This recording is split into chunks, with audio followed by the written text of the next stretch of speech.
The John Schneider Show on Wyman and Bob every Thursday until draft day with Seahawks President of Football Operations, John Schneider. I think this is the first time he's ever heard his official open. John Schneider, the President of Football Operations and General Manager, is here with us. Is that the first time you heard it? It is, and it doesn't sound cheesy at all. Is that sarcasm? Sounds like welcome to the ballpark. It's big. You need a big introduction, a man of your caliber. Come on. Yes. Hi, Brady. What's up, John? How you doing? Good to see you again. Yeah, nice to see you. Are you nervous knowing Brady's Brady's? following me around here in Orlando. Yeah. Do you see him and go, oh, geez, here we go again. Here we go again. Head on a swivel. That's right. That's right. Well, how did all that go in Orlando? How did everything go out there? I know we talked to you a bit about it, but we were off the beaten path last week, so we didn't get a chance to get deep into it. Do you kind of come back and reevaluate conversations and progress made out there? What's the fallback after that? Well, I think still working through the kickoff rule and some tweaks to it, or how are we gonna the strategy of it? Talking to Jay Harbaugh about it and Fitz upstairs. It's gonna be unique. It's a game-changing play. It's gonna be a real play. I think it's gonna be fun. Like the more you keep diving into it, and who's gonna be active, who's gonna be inactive, who are you gonna want out there? You can have different type of athlete out there now too, and so they're not covering as much space. So I think the kickoff thing for sure, and then the other stuff, everybody knew the tackle thing was going to go through. Yeah. Still hate that. But the kickoff thing. Well, the players don't like it either, which is interesting. But they weren't for the horse collar either. Horse collar makes more sense. Yeah. This hip drop looks like every other tackle to me. But Dave Wyman is totally for it, right? Super for it. Yeah. Super excited about that. I thought he was going to wring my neck. I heard that a couple weeks ago. I think he felt betrayed that you were supporting it. Yeah. But the kickoff. He's on a vacation again. Again, yeah. Well, wow. he needs rest. He's older. No, I know. You guys are in Arizona. Yeah. But the kickoff thing, what I don't get is these guys can't move until the ball is either lands or is fielded. Right. So is the receiving team, the guys on the line, are they going to be staring back at the – You have to watch the ball, yeah. So these guys – I think we were talking about last week, kind of like it's going to feel like a fast break, right? Your shot goes up. You're looking for the rebound. And as soon as they turn around, guy's going to be in their face. Yeah, now you got to find your target. And big hands thing, it's going to be a big hands game because they're going to be right there. They're going to be so close. So you might have two. And that's why, one of the primary reasons we signed Laviska. I mean, we've been talking to him, Shenault, and then is that out there yet? Or yeah, it's out there. Okay. Yeah, you're looking at me like who? And so we've been talking to him. Was like, and he's a great returner and really powerful dude like D. Has that explosive feel to him. And so we were like, man, let's go for it. Literally like maybe half hour after the last meeting. So it's gonna be a different deal. Yeah, and just to clarify with the rules, like how do you think that's going to – it sounds like teams are going to use multiple returners. What about the rule is going to dictate that? You have to have two returners. Okay. Yeah, so the XFL deal was one returner. And so I think a lot of the initially when they were talking about it was a lot of the angst within the special teams coaches community was that if there's just one returner back there, the ball's going to be, dropping. It's going to look sloppy. There's going to be a lot of line drives. It's like get the ball on the ground, so it's a jacked up play, which people thought could lead to more injuries, and then may just look like a sloppier play in general. So having the two returners back there really takes that away. Plus, if you had the one returner, you could really strategize. Like if you're covering a kick over here on the left side and you drop the ball, into the right quadrant of the the landing zone or whatever. This guy's not going to be able to get there at all. So having the two returners is was a way they worked through things. So I think it's just funky that's what we keep talking about. You're talking about the owners' meeting. So yeah. And then what do you like about Shenault as a receiver? Versatility. He's that guy that you just get him the ball. There's run after the catch stuff in college. We love him coming out. I mean, as soon as you give that guy the ball, he's just incredibly explosive. So he played a lot of running back last year. Matter of fact, I think he split time between the running back room and the receiver room. Right now, he's going to be in our receiving room. So he'll come in there and compete with that group. It's going to be a fun group. When you see moves made like we just saw with Stephon Diggs, yeah, and Do you guys start talking amongst yourselves about, well, now the Bills are going to be looking for a receiver, and maybe they're going to be wanting to trade up because they're sitting there at 28. Do you start going through all the scenarios that may impact you guys at 16? Absolutely. Yep. We've talked about it in the past. So the pro guys, are in charge. They're basically the pro scouts or the experts with their specific team. So, DJ, Armani, Willie, those guys, like, okay, so what does Buffalo's world look like now? What kind of ammunition do they have? Would they want to be getting up into the area we are if we want to be moving back? Yeah, absolutely. It's a constant conversation. John, you and Mike have made it clear that there's work to be done on the offensive line. We talked about that in Orlando. What can you tell us about where things stand in your search to solidify the interior of your offensive line? Yeah, we're working through that. We've had some guys in. We'll continue to do that. We've had some veteran guys guys that have started games and, put another veteran in that group, and then, hope to address, things in the draft as much as we possibly can. But, and then also, it's, again, we're not playing games tomorrow, so we'll continue to, work our way through post-draft, trades, summer, all that kind of stuff. So that's not an area that's being ignored. Loud and clear. Gotcha. Hear you over here. You're hearing it, huh? Hear you. Who do you hear it from? You're not on social media. Who's in your ear? Dave keeps me, he tells you what everybody's saying? Yep. He'll say Wyman's upset and about my this. son Jack does too. Really? Yeah. They let you know who's disappointed. Hey, Dad, don't get on social media. I'm like, dude, I don't know how to get on social media. So really? No burner account? No John Schneider burner account? No John Schneider burner account. Really? No. Do you think he would tell you if he had I had a Twitter thing several years ago just to kind of like read stuff, and I was like, it's just way too negative, man. Oh, yeah. Like, it's just like the bit negative. of a cesspool. Yeah. So I was like, okay, no, none of that. Cesspool might be putting it nicely. Yeah, it gets. Well, we have our text line too, so there's a version of it. But yeah, it gets a little angry. On social media. So you're making the right choice, I think. Yeah, it's just whatever we can do to get our cortisol levels down. Joey Lane. I almost called him Jeremy Lane, not Jeremy Lane. Joey Lane. Jay Lane, close. Yeah. Yeah, your new. That would be something if Jeremy Lane was your new vice president of sure would. football administration. What can you Not sure I'd be here. What can you tell us about Joey Lane? Joey, so Joey lives. His wife's from here. Lives in Sammamish, and Matt and I had talked about a succession plan for a while. He had an opportunity to go to another club, and so it was really, he didn't want to move, and so it was just the timing of it worked out perfect. And so real even keeled, much like a lot of salary cap expert kind of guys. Like they're similar. They're very much to themselves a little bit. He's a really even keeled guy.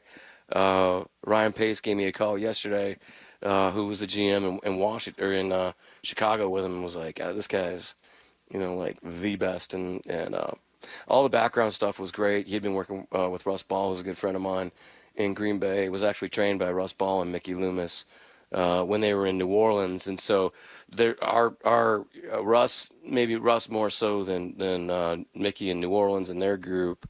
Very similar strategies in terms of budgeting for a salary cap and negotiating style and that sort of thing.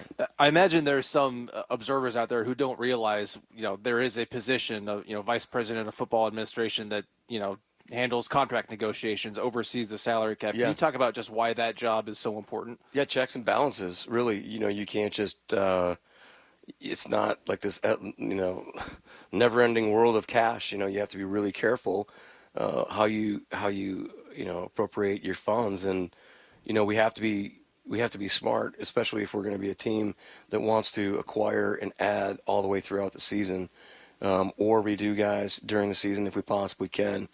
We had a year in there where we were able to budget appropriately. We were able to do Cliff and KJ towards the end of the season. We've done that a couple times, but yeah, there's a big discipline involved there, and so it's a governor, and it's also National Football League liaison, helps us with the rules, making sure we're compliant with everything, and so we're not losing draft picks or. But all these guys have, everybody has different negotiating styles. So Joey's going to have his own, and Joey Lane, Joey Schneider's going to have his style. Matt Thomas had his style. Russ Ball, Mike Reinfeldt, Denny Thune, all these guys I've worked with, Andrew Brandt, they all have different just different styles. But yeah, they're all very much like, it's a very important. Have to keep their world intact. Have to be on top of it, and we've been blessed to be around a lot of really talented guys. You guys set aside a certain amount of money for your draft picks, Yep. right? Mm-hmm. How much flexibility is there in that if you start trading picks and you accumulate more, all of a sudden that number changes? Yeah, great question. When you go up, you're adding cash, right? So, we are at 16. The signing bonus slated there is like 8.5 compared to, the big one last year at 5, right? The difference is huge. Yeah. So yeah, you have to be careful. Make sure you're budgeted appropriately so that if we do move up, it looks a certain way, or you're moving back and acquiring more players.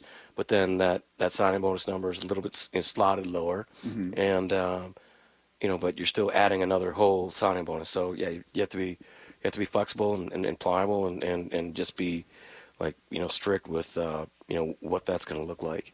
It's not just willy-nilly like, hey, just make moves. Go outside of the cash tree. There you go. Yeah. Sure. Yeah. Not to stress you out, but I believe the draft is 3 weeks. 3 weeks today. Yeah. Is that right? So what do these next 3 weeks look like for inside the organization? Yeah, we landed last week in like 11:30. We were delayed coming back from Orlando, and our driver John's this great guy. He's like, yeah, wow, I can't believe the draft's in 4 weeks. I'm like, holy, thanks a lot, dude. A little panic set in. No, next 3 weeks, we're going to be working through the weekend. We're going to have a great weekend.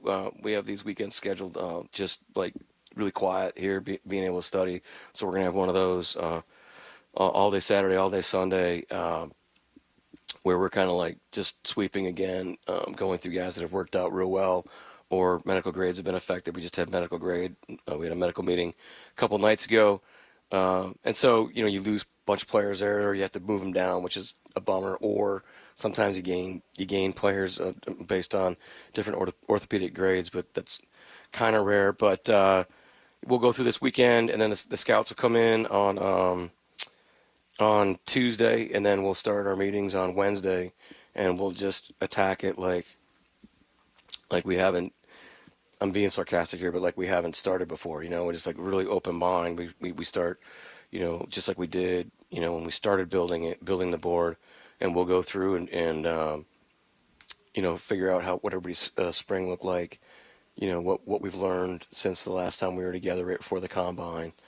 And then, then we'll get the coaches in there, and then we'll just kind of, the room kind of like gets smaller and smaller and smaller until we have a day where there's like maybe 6 of us, and then Mike and I will have a day, and then I'll have some time by myself in there. Hey, as far as medical grades go, they do their thing at the combine. Yep.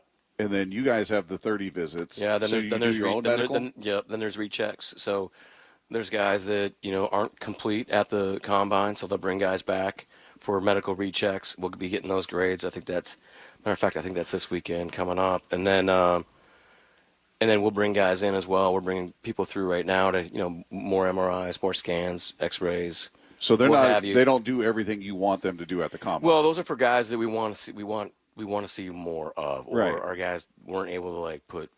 Our docs weren't able to like exam themselves. You're reading other people's notes, and we want to say, can you see how this guy, put your hands on this guy and see how he feels. And if I understand the rules correctly, you can, when you bring a guy in for a 30 visit, you can do medical tests on him, but you can't work him out. Is that right? I wish we could work him out. That'd be fun. Yeah, but no, we can't. Okay. So what else happens when you bring a guy in it's all just kind of like a unrestricted free agent visit. Really, it's really trying to get to know the person more. We put together a whole list of questions that we still things we still want to get answered, things that are kind of gray or we don't feel great about. We want to sit down and be able to discuss that with the player, have them spend more time with their position coach, make sure that's a good fit, personality wise, and just working through the process of whether or not this is the guy that's definitely going to be a Seahawk, that we could say, okay, yeah, you are definitely, we feel good about you being on our board. We feel really good about selecting you. As far as gaining all that knowledge with everybody going through all that, when does that wrap? Are you guys already done with those, or when are you done where you know everything you need to know about anybody you're interested in? I would say pre-draft. Yeah, no, you never know everything, obviously, right? So as much as we can before we wrap it up, we'll be done with that probably the Monday before. Okay. Mm-hmm. What's it like going through this process with Mike Macdonald for the first time, and what are you learning about him?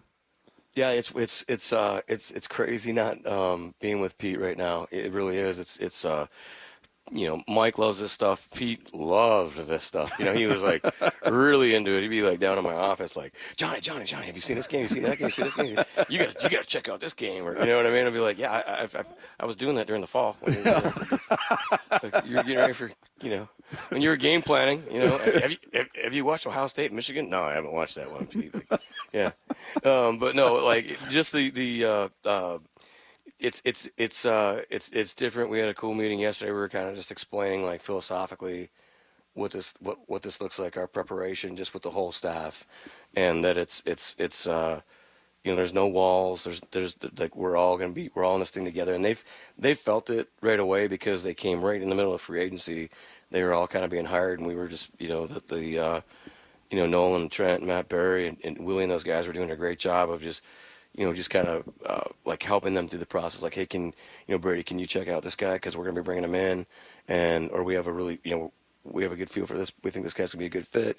His market's kind of coming to us, and so those guys really started getting a feel for that. And then now it's going to be going through the draft prep they're working on. They're doing a great job with their Zoom interviews. All the questions that they're answering, the football stuff is awesome. And it's it's just been different. There's, you do something with the same person for such a long time.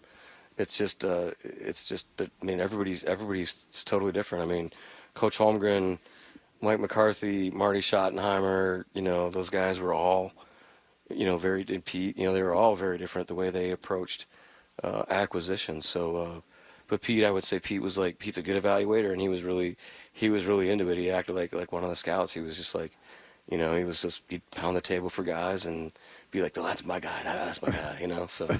But I don't feel that with Mike. Mike's, not Mike's, kind of like just they're kind of getting their programs put in place. He's kind of learning, studying the guys, and then, I think we'll get a better feel once we get into meetings. We have a good feel from a free agency standpoint. And he's a good evaluator, obviously, being the coordinator in Baltimore, having the effectiveness that they did on defense and putting guys in the right spots and everything. How much, if at all, has your role changed in this time with Pete not being there? Are you taking on something you didn't do before? Is there something you're responsible for now that you didn't, that was somebody else's before, or you're exactly the same? No, it's exactly the same. Pete was amazing in terms of he could have been that guy that put his foot down, was like, hey, contractually at the end of the day, I have a final say or whatever. And he rarely did in 15 years. He never said, hey, we're not doing this or we're going to do this. It was more along the lines of, I could tell he didn't feel good about a trade or an acquisition or a waiver. I could feel that. So it's like, well, why would we force that, and why head down that road? So, but yeah, he was. It hasn't changed in that regard. Has there been a change, though, in terms of like the types of players you're going to be looking at certain positions, the physical profiles of that player, that maybe it was one way under Pete Carroll and the type of player he wanted at a certain spot? Is it any different with Mike Macdonald and his defense? No, not really. No, Pete and I would always joke, the Seahawks, they like those big, tall corners that run 4-3. Yeah. Yeah, who really? doesn't, right? It's like the Mariner guys. Like, well, this guy's you like the guy that hits home runs, right? Yeah, big fan of home bases. runs. Yeah, we like those guys too. No, it's not really. No, I mean, yes, we've listened to them. Obviously, we want to know what they're looking for with the coaches, by position and everything. But it really does. It hasn't changed all that much. I don't think anybody really goes into it saying that you want to. Play with a corner that looks like me, See, these are the kind of things we get on text. John Schneider has an action hero bedroom voice. What does that mean? I don't really know, but they put a smiley laughing face. Okay. So I guess it's not the cesspool kind of comment we're used to. So that's the kind of stuff people weigh in with. And then once you leave, they'll go, how come you didn't ask them who they were drafting at 16? Did they make fun of you guys on this? Oh, yes. Oh, sweet. Come on, man. I want to read some of those. Yeah, you probably sent some in. There's a whole segment devoted to that. Yeah, we do mean really? texts every Friday. We do mean texts, so they take their shots at us, and I get a feeling some of them are coming from John. I'm not sure. No, I promise you, I do not have the time to do it. Although I would like to. Maybe in June, if you see something coming in, Take a special I did shot at call you Wyman. guys one day when you guys were at the stadium. Yeah. You were down at the Mariners game, and I was listening to them talk about something. I'm like, man, those guys are full of horse pucky right now. I'm gonna call those guys. They got no idea what they're talking about. No, they wanted me to. I'm like, no. No, they were with Adam Ray. Adam Ray? Yeah. Yeah, John, going back to Joey Lane and the idea of having a certain guy to negotiate contracts, I've always been curious, and this is probably the best opportunity to do it. Are there any GMs who handle negotiations full time? Oh, full time? Yeah. No, I wouldn't think so. Okay. Yeah, it's too I would get on the call with Matty a lot, when we were gonna have real intense conversations, Matt Thomas, we would get on together, and Joey and I will probably still do that. But no, it's there's too much communication going back and forth, and it's too long of a process. Yeah, and I've always been curious about the mechanics of a negotiation. Does that typically happen face to face? Is it over the phone? Is it? It used to be email? it used to be face to face a ton. Yeah, it's changed. It was cool this year.